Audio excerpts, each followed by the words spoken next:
নমস্কার বন্ধুরা, তোমাদেরকে স্বাগত জানাই ক্লাস ফ্রেন্ড এই চ্যানেলে। আজকে আমরা শুরু করব ইন্ডিয়ান পলিটি ক্লাস থেকে।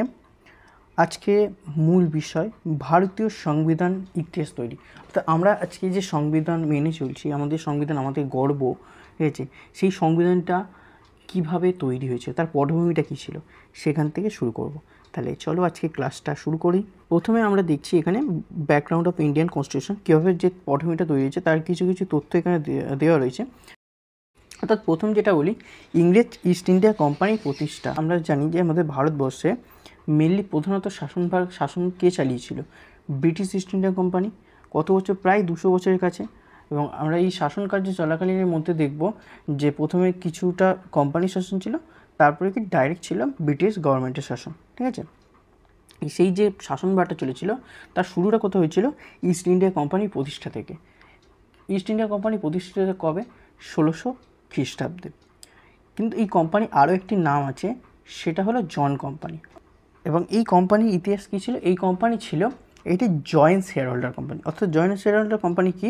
কোনো একটা ব্যবসার জন্য অনেকগুলো বা কিছু বণিকরা নিজেদের মূলধন বিনিয়োগ করত, এবং সেই মূলধন বিনিয়োগের পরে তারা সেখান থেকে যে লাভের পার্সেন্টেজ আছে সেটা তাদেরকে দেওয়া হতো। এইভাবে কোম্পানিটা গড়ে উঠেছিল। 31শে ডিসেম্বর 1600 খ্রিস্টাব্দে ব্রিটিশ যে কোম্পানি ইস্ট ইন্ডিয়া কোম্পানি, তার সেটা তৈরি হওয়ার পরে রয়্যাল চার্টার অ্যাক্টের মাধ্যমে 31শে ডিসেম্বর 1600 খ্রিস্টাব্দে ব্রিটেনের রানী এলিজাবেথ প্রথমের কাছ থেকে তারা অনুমতি নিয়েছিল যে বাণিজ্যের জন্য। কোথা থেকে তারা বাণিজ্যের জন্য অনুমতি পেয়েছিল? আফ্রিকার কেপ অফ গুড হোপ বা উত্তমাশা অন্তরীপ, যেটা আবিষ্কার হয়েছিল 1487। কে আবিষ্কার করেছিল? Bartholomew Diaz. এবং প্রথম বলা হয় যে প্রথম ইউরোপিয়ান যে আটলান্টিক থেকে ভারত মহাসাগরে মানে এসেছিল, ঠিক আছে। নেক্সট চলো এখানে দেখি, এই যে ম্যাপের মধ্যে এখানে দেখা যাচ্ছে, এই যে এইখানটায় ঠিক যেখানে পুরো একদম সার্কেল করা রয়েছে, এই যে এইখানটায় কেপ অফ গড হোপ রয়েছে। এখান থেকে তারা এখান থেকে তারা পূর্ব দিকে যাত্রা শুরু করবে মেনলি। আরও যদি দেখা যায় যে পূর্ব দিকটা, এপারেরটা হচ্ছে ওয়েস্টার্ন সাইড, যেটা নর্থ আমেরিকা, এপারেরটা হচ্ছে ওয়েস্টার্ন সাইড। এবং আফ্রিকার এই যে এই সাইডটা এশিয়া, অস্ট্রেলিয়া, এবং এই সাইডটা ছিল পূর্ব দিক, ঠিক আছে।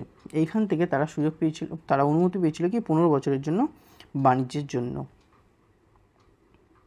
তার বাণিজ্যের জন্য অনুমতি পেয়ে গেল, এবং তারা বাণিজ্যের জন্য পাড়িও দিল। কিন্তু বাণিজ্যের জন্য পাড়ি দিতে গেলে, বাণিজ্যের জন্য যখন কোথাও বাণিজ্য করতে হবে, মূল তো লক্ষ্য থাকবে কোথায় গিয়ে বাণিজ্য করবে। তাদের মূল লক্ষ্য ছিল ইন্দোনেশিয়া মশলা দ্বীপপুঞ্জ তাদের মূল লক্ষ্য ছিল।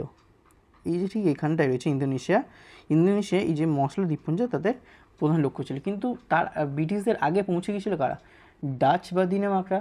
এবং সেখানে গিয়ে ডাচ বা দিনেমাকরা বলছি, ওলন্দাজ বা ডাচরা, ঠিক আছে। সেখানে ডাচরা পৌঁছে গিয়েছিল আগে, এবং ডাচরা পৌঁছে গিয়ে সেখানে কি মনোবলি নিয়েছিল। এবং সেখান থেকে তারা ইংরেজরা সেখান থেকে ভারতের দিকে লক্ষ্য দিল। ভারতেও দেখলো মশলার গুরুত্ব যথেষ্ট রয়েছে। কিছু হচ্ছে বার্টার সিস্টেম কি? জিনিসের বিনিময়ে জিনিস আদান প্রদান।